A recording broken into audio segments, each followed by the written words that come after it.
Welcome back to the Making Management Show. My name is Matt, and thank you for joining me. Sorry that I missed you last week. Just life got busy, and had some things to do with the family. So I apologize for missing you guys last week.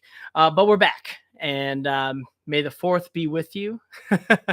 um, it's always a fun day. Um, but today and this week, we are diving into the management trait of coachability. And are you coachable? And as always, before I get going, I want to say thank you for being a part of this community.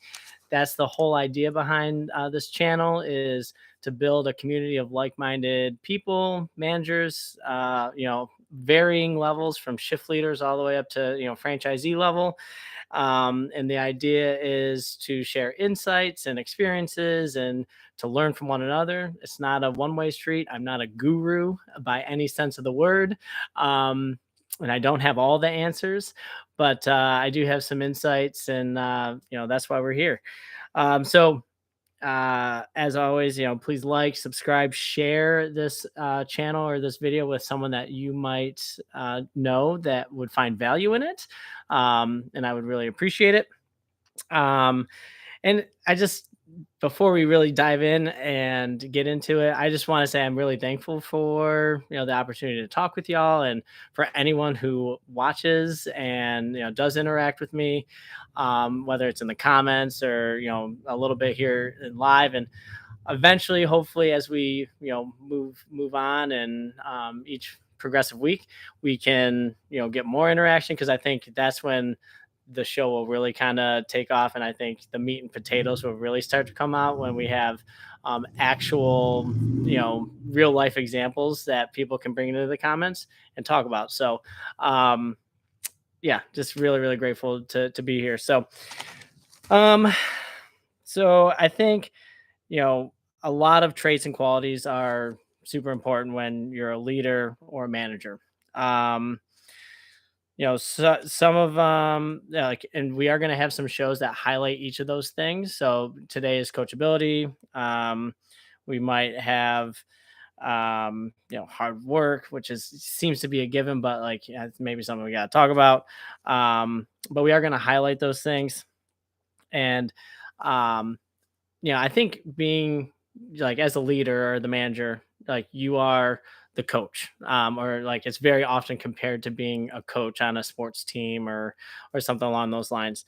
And um, I think when you are the leader, when you're the coach, I think the first thing we have to look at are, it's kind of like two parts. Like, coachability has two parts, and the first part is, are you coachable as the leader or the manager, or the boss per se.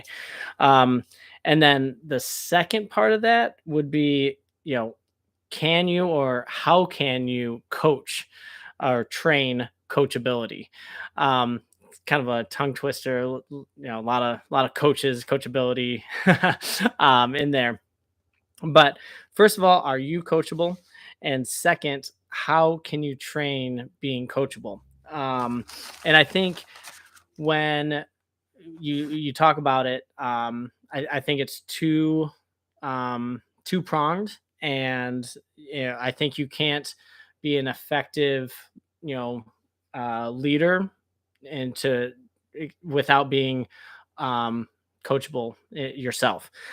Um, so I think the first way, so we're first going to get into that. So I want you to think about it. Are you um, a good leader? Or I hope you're a great leader. Um, but are you coachable? Take a minute, think about it. Um, because I think all great leaders and great managers have mentors that coach them, at all levels. So whether maybe it's a shift leader who looks up to an assistant manager, and that's their mentor, or assistant manager who their mentor is a general manager, so on and so forth.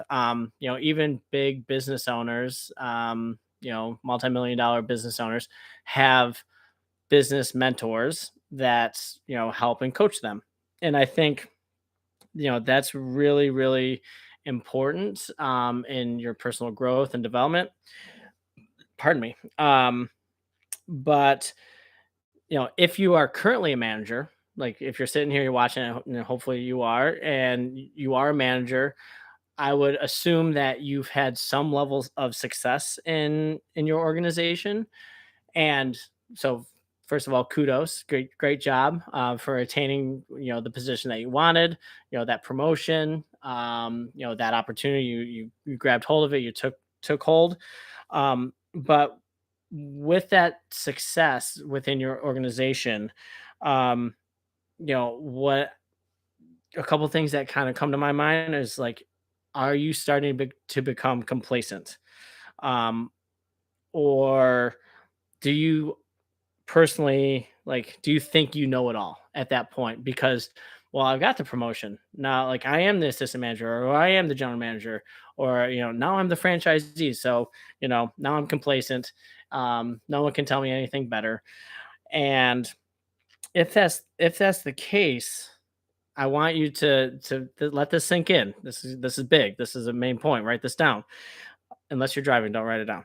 Um, if you are allowing complacency or thinking that you know it all get in your way, it is going to hinder your development. And um, you know, if it hinders your development as a leader or a boss or a manager, then you are not going to reach the levels of success that you have the potential to maybe get to. um I can kind of look back at my career, and I rose through the ranks in the current brand that I'm in. And at some level I got to a point of like, yeah, I think I know it all, and I think I'm good enough. And it takes a kind of a moment. For me, it took a moment. I went to a national convention, and we were doing some operations, and I thought I was like, oh, I'm hot shit. But then I went, and then I realized that people with far more experience than I, you know, was doing with what I was doing with ease, and I was truly, truly humbled at that very moment. And then right then I realized that that complacency all just sets you backwards, because I wasn't allowing myself to get any better, because I thought I had it all. I was hot. um, but um, yeah, so I think it's super important to do not let that complacency set in. I think you always have to strive to be coachable, continue to learn, and at all levels of an organization, and all levels like within your position, because it's just going to help you and help your team and help your business. We're going to get into that in a minute. Um, but as the leader, yeah, like I said, you must continue your development. You must continue learning. So whether it's watching these videos and being a part of this community, whether it's finding someone within your organization higher up that can mentor you, kind of learn from them. Maybe it's a family friend who's older, maybe not even older, maybe younger, but has achieved a level of success that you strive for. Maybe that person can be a mentor or a coach for you. Um, but the only way that you can get better, even if you have those people around you, is to be coachable. um, and yeah, that's that key point. Are you coachable? And I think to be coachable, in my opinion, I think number one, you need to be able to take constructive criticism. Number two, you need to be open for change. Number three, you need to have a level of self awareness. And more specifically, you can dive in a little bit deeper and say, like, how and where can I be better? And then number four would be ability to implement changes or adjustments given by your coach. So those four things we're going to kind of highlight a little bit. But you know, again, I'm gonna repeat it one more time because they're super important. To be coachable, I think you need to be able to take constructive criticism. Number two, be open to change. Number three, have a level of self awareness. And number four, the ability to implement changes or adjustments. And, I think each one of those we could talk at great length about. Um, but I think the first part is, if we'll talk about constructive criticism for a moment. If you take everything personally and your coach or your current manager um, tries to give you constructive feedback, then um, um, yeah, if they try to give you constructive feedback and you just ignore them or you take it personally, then again hinders your development. Um, and that kind of ties into the ability to implement the changes or adjustments that your coach has given you. And you've kind of picked out or identified your coach or your mentor for a reason. And obviously, it's probably because you look up to them. They've achieved a level of success maybe that you were hoping to get to. And if you are looking up to those people, then if they give you that feedback, that constructive feedback or the constructive criticism, sometimes it's a little hard to hear, but honest constructive criticism, then you need to listen, implement the changes that they're asking you to do, and be self-aware and realizing that, like, this is somewhere where I need to get better. Um, and I included open to change because, you know, change is a scary thing. You hear that a lot. And if you are resistant to change, or technology is always changing.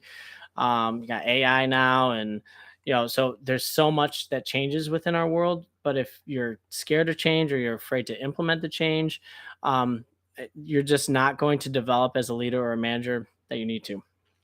um, and again, I'm talking to you as the leader or the coach or the manager, and because I think it's super important that first you're coachable. And I want you to be coachable, so that way if you're coachable, then you can go and coach and train your team members. Um and which will segue perfectly into this part right here where it says coaching your team. Um and if you're So first, like, are you coaching your team?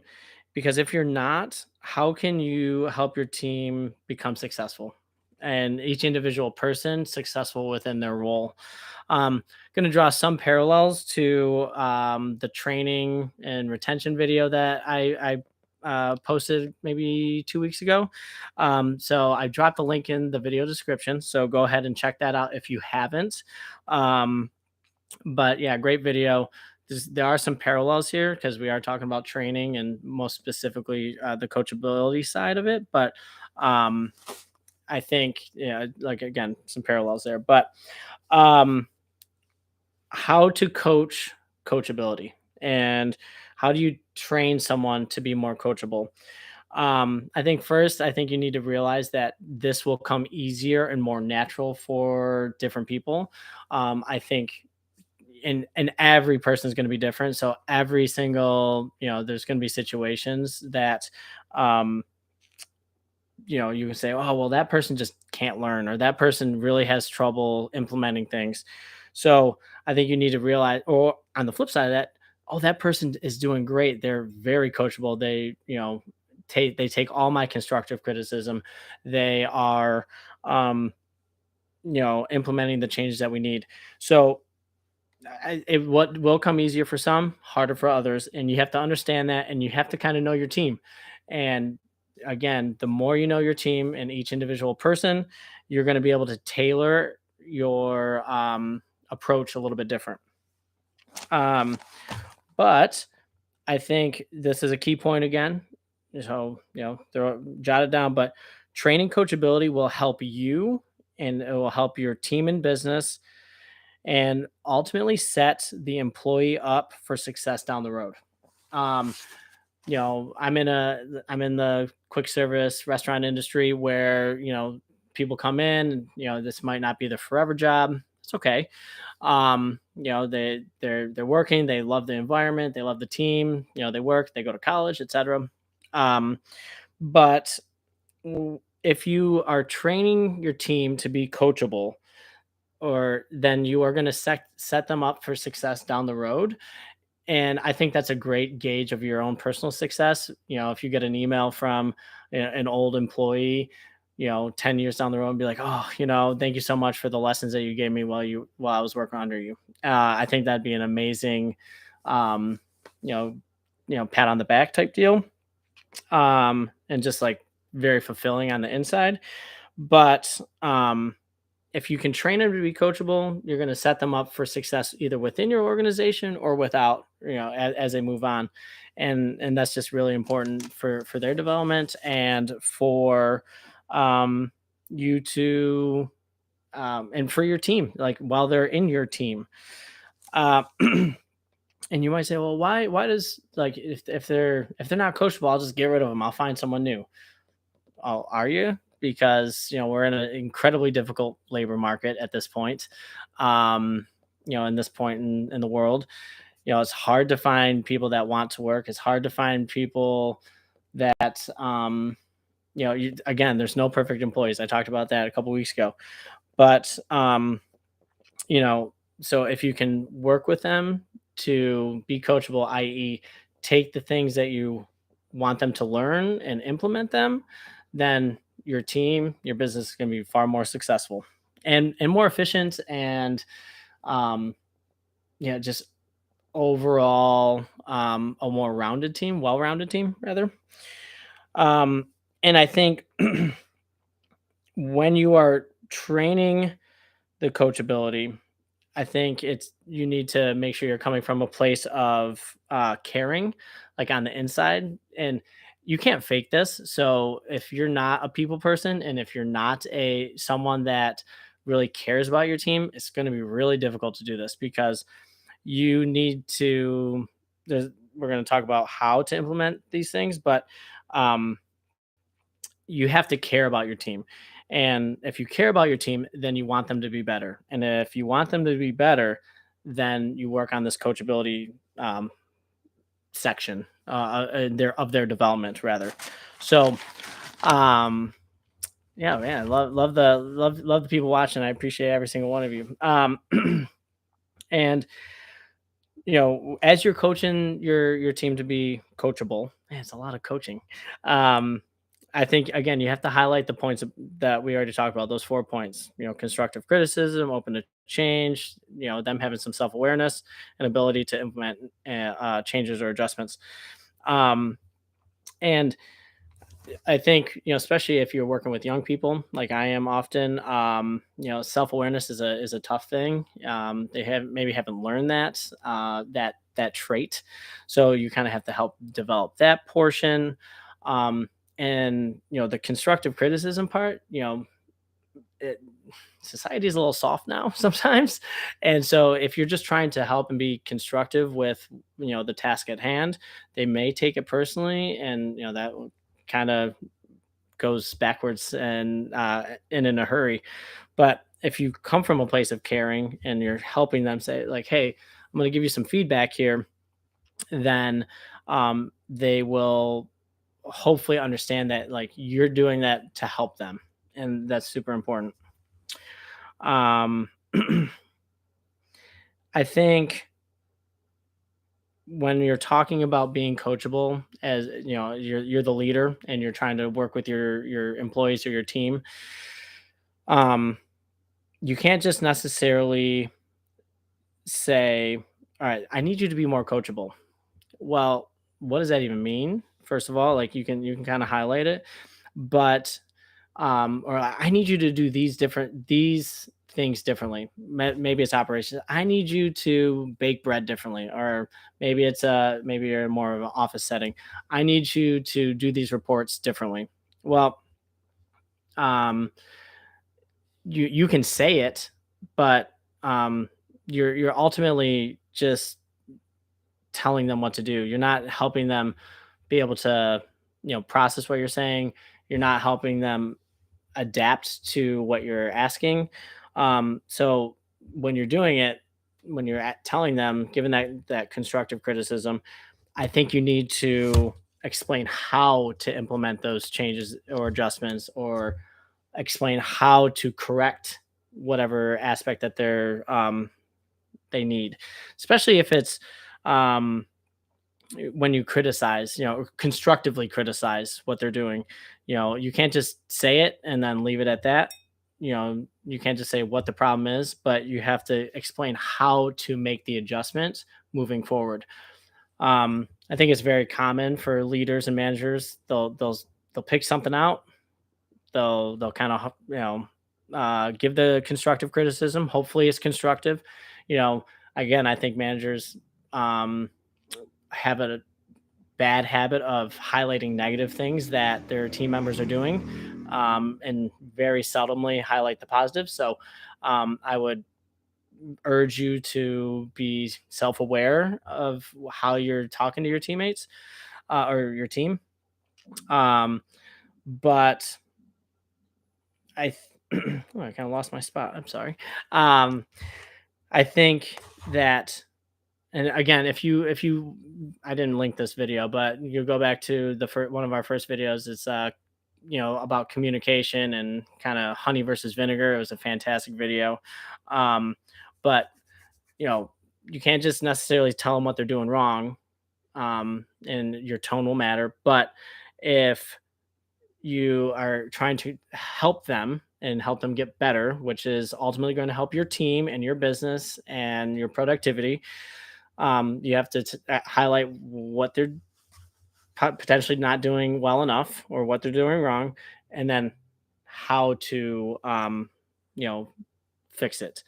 And if they can start to understand that, and if they say like, "Oh, okay," then they have a level of coachability about them.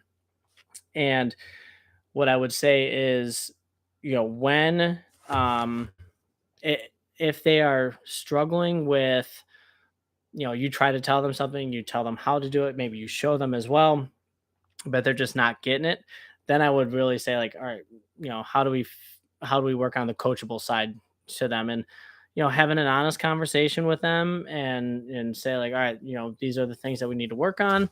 I need you to be able to um, adapt and learn, and to take the coaching points that I'm giving you. And if you can do that, then I can help you become successful, whether it's here, whether it's at another organization down the road in your future.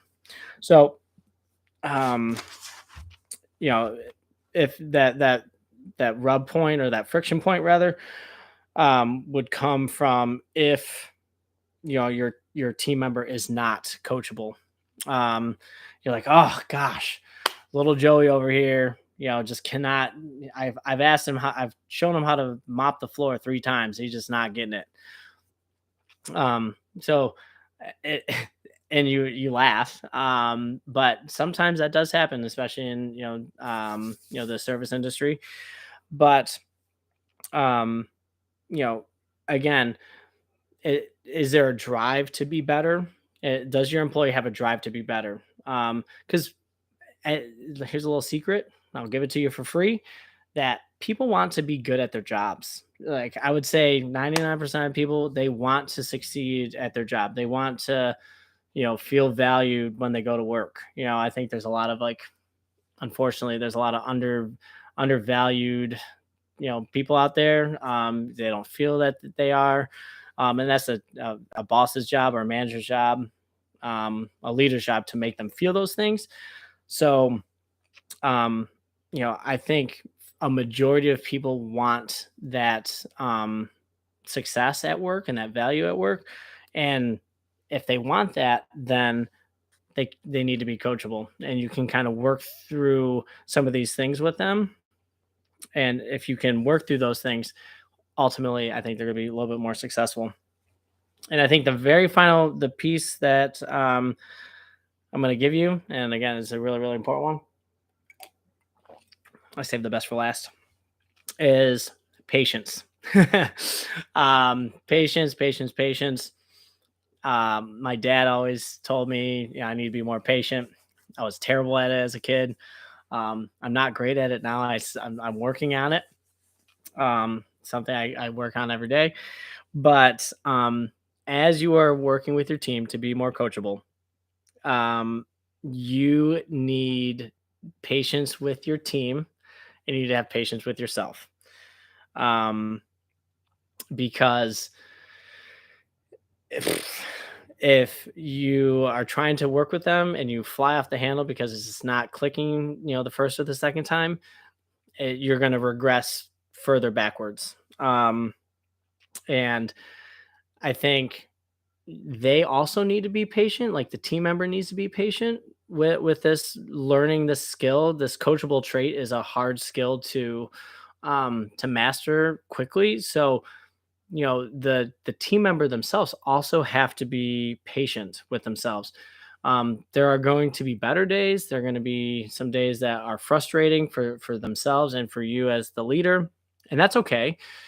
But just know that as long as you're progressing forward, and getting a little bit better each day, then I think, that's something to highlight. So, like, even if they have a setback or they have a bad day, and maybe they weren't taking the coaching as well or the criticism as well.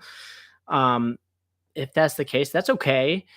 But give them a pat on the back and say, hey, you know what, like, you've been doing great so far. Let's get it tomorrow. You know, or hey, this particular report, it kind of fell short of the mark.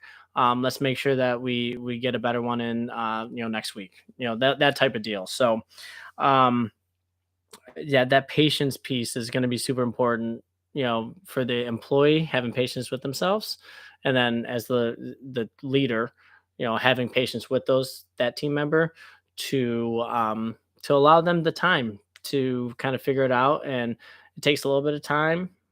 Sometimes it takes more time, but your team members are your most valued asset, and you have to have patience with them.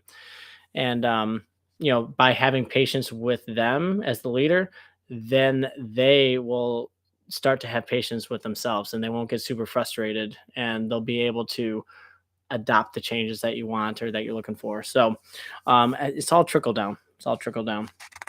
um so that's really kind of all I had. I kind of jumped around a little bit. Some you may there was definitely some reoccurring themes from some other videos, which I think is great. Um, and as always, I'm going to end on the quote of the day, and from maybe the greatest basketball player of all time, from Michael Jordan, is he said, "My best skill was that I was coachable. I was a sponge and aggressive to learn." Man, fantastic quote by one of the greatest ball players of all time. I mean, there might be people that argue about that with me, but yeah, aggressive to learn. He was a sponge. One of his greatest skills was that he was coachable. And so, as a leader, continue to be coachable. Don't get complacent. Work with your employees and your team members for them to be coachable, because if you can train them to be coachable, then that can be a massive asset for your organization and for them personally in the future. And that's what it's all about. So thank you so much, everyone, for joining me. I really appreciate your time. Again, like, subscribe, share with someone that's you might that might enjoy the content or wants to be a part of the community. And I am going to be starting a TikTok channel, so be on the lookout for that too. All right, you guys have a great week. We'll see you next time.